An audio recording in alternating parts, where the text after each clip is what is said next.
இப்போ மணி 6. நாங்கள் வந்து ஏகாம்பரேஸ்வர் கோயில் வந்திருக்கோம். ஏகாம்பரேஸ்வர் கோயிலில் கும்பாபிஷேகத்துக்காக ஏற்பாடு நடந்துட்டு இருக்கிறதுனால பாலாலயம் பண்ணியிருக்காங்க. தனியாக பெருமாளை சிவபெருமானை எடுத்து வச்சுருக்காங்க. அவரை பார்க்க போகிறோம். இங்கே ஒரு திவ்ய தேசம் இருக்குது. நிலத்திங்கள் துண்டத்தான் பெருமாள் இவர் இங்கே இருக்கிறாரு.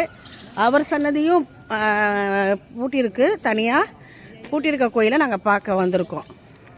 வேலைப்பாடு நடக்கிறதுனால பாலாலயம்னு சொல்கிறாங்க. அதை எடுத்து வச்சு தனியாக வச்சு சாமி கும்பிட்டுருக்கோம்.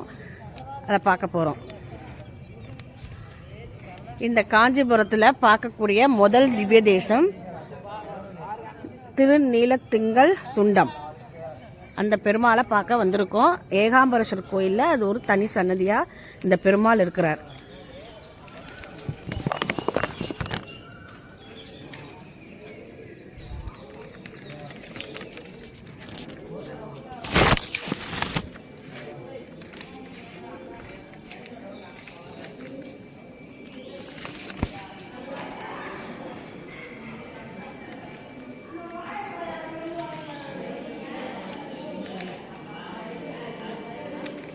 ஏலவார் குழலி உடனுரை ஏகாம்பரநாதர் திருக்கோயில் பிரசாதக்கரை கொடிக்கம்பம்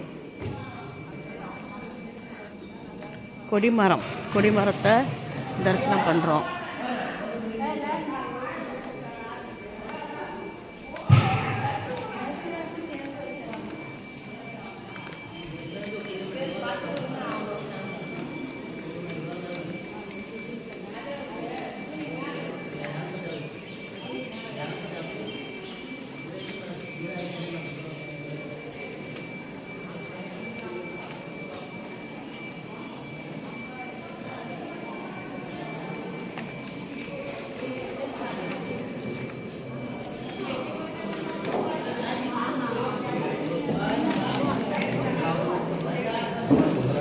சிவாய நமக சிவாய நமக சிவாய நமக சிவாய நமக சிவாய நமக சிவாய நமக. இதான் மாமரம். ஏகாம்பரேஸ்வர் கோயிலில் இருக்க மாமரம். இங்கே தான் அம்மா வந்து ஐயாவை தவமிருந்து கல்யாணம் பண்ணிக்கிட்டதா சொல்கிறாங்க. 4 விதமான பழங்கள் இந்த மாமரத்துலேருந்து வருதான். சோமாஸ்கந்த உற்சவரோட அறை. சிவாய நமக சிவாய நமக சிவாய நமக.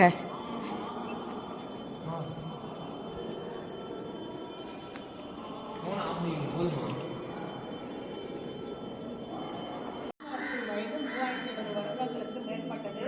4 கிளைகளில் 4 விதமான ருசியும் உருவமும் உள்ள மாங்கனிகள் கொடுக்கின்றன. ஏக மாமரம் ஏகாம்பரம் ஒரே மாமரம் என்று பொருள் பெயர். பக்தர்களின் வாழ்க்கைக்கு ஆலயங்களை அமைதியாக இதே மாதிரி